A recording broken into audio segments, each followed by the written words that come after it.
How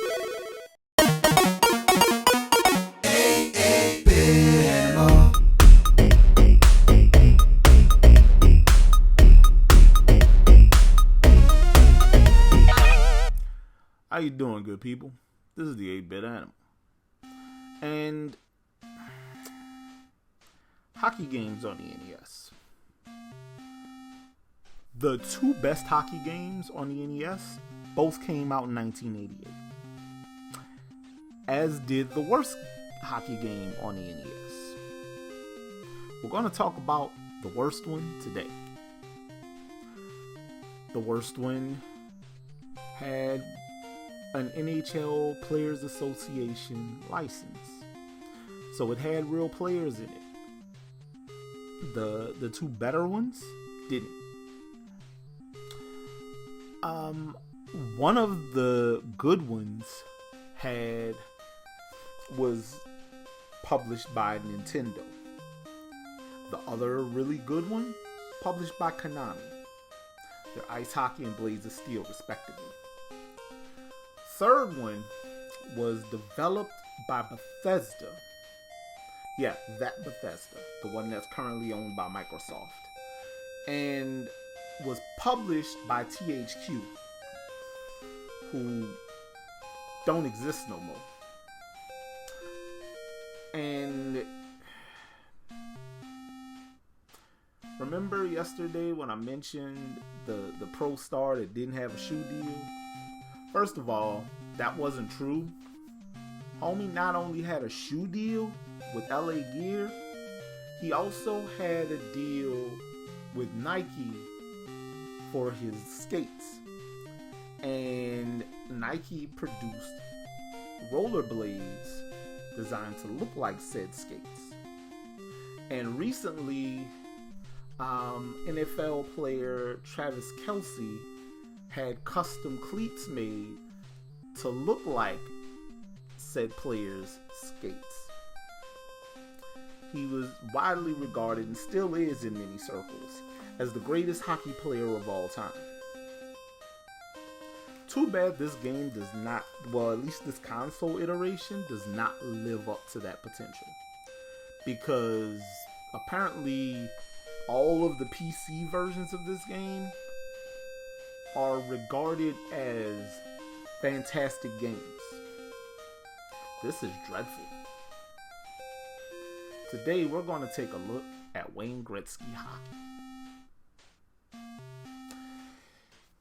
Alright, so this game doesn't have a huge slate of teams. It has a handful of teams.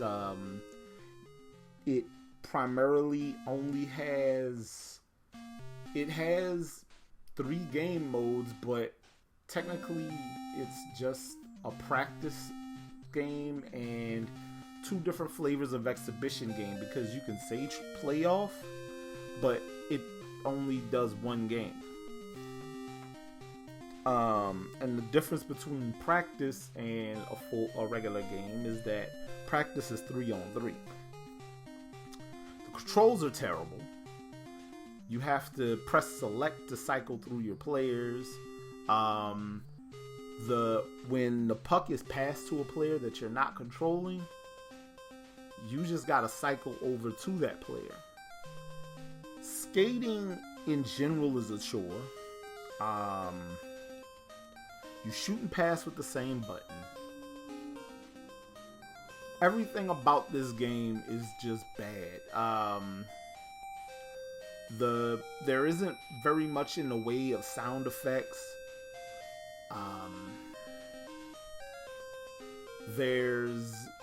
It's an ugly hockey game. It's like an overhead perspective of the players, and the ref is blue, and yeah, it's lacking a lot. And in all sincerity,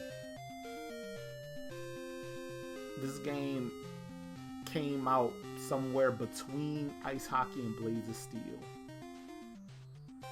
So with that in mind, there is no earthly way that you should be playing the NES port of Wayne Gretzky hockey. It's bad, real bad. Now, if you decide you want to get a copy of Wayne Gretzky hockey for some reason, you got a decision to make, because there are 3 different flavors of that cartridge. There's a really common, really cheap version that has Wayne in his black LA Kings uniform with the black jersey. That one is the cheapest one. It's the easiest one to find. There's one where Wayne is wearing a white Kings jersey. That one's a little bit harder to find. And then for some reason there's one where he has on a white jersey with no Kings logo on it. That one is pretty rare. That's the one that you want to shoot for if you're gonna try to get a copy of this. If you're a collector, that is. Otherwise, just go get Blades of Steel or Ice Hockey. They're cheaper and they're much better games. This one ain't good at all. I'm sorry.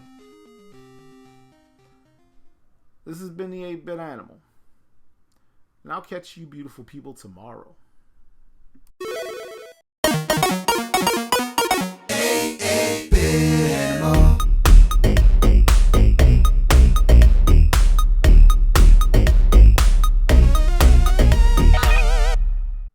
Tomorrow.